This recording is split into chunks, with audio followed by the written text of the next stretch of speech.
It is one of the worst cases in the country, and all eyes are watching to see how it can get out of this mess. Well, the Minister for Local Government, Simon Hoare, said a series of investments funded by debt made by the Labour-run council had risen to a level which put it at risk, with possible impacts for local residents.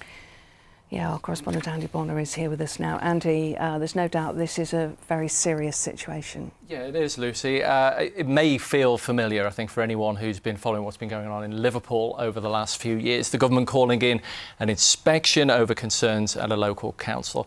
In this instance, it is Labour-run Warrington's £1.85 billion of investments which are under the microscope. In particular, it's the size and the complexity of them.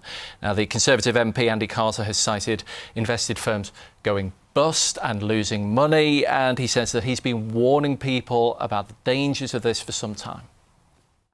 The downside for local residents, if these investments do go wrong, is about £10,000 per household. That's a really significant level of risk for every household in Warrington. And we're seeing that in Birmingham, where decisions were taken by Birmingham City Council, and then we're now seeing that council tax is going up by 20% to pay off those decisions. We've got to be really aware in Warrington that the decisions taken by Labour at the Town Hall are with public money, not shareholders' money, public money, and that risk falls to the public, the taxpayers in Warrington.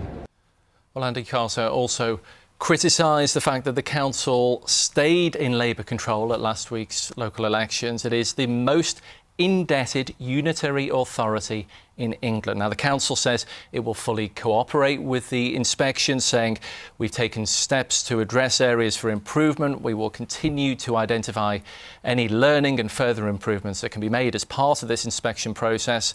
We would like to reassure residents and businesses that this review will not impact the valuable services that you depend upon.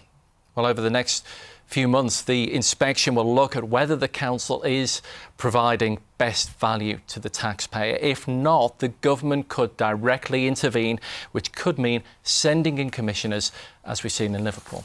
Concerning stuff. You just mentioned Liverpool there, Andy. There's been a development there too today. Yeah, there has. That intervention, it was announced today, Gamal, is largely coming to an end after 3 years. You'll remember commissioners were sent in there after allegations of corruption, bullying and intimidation.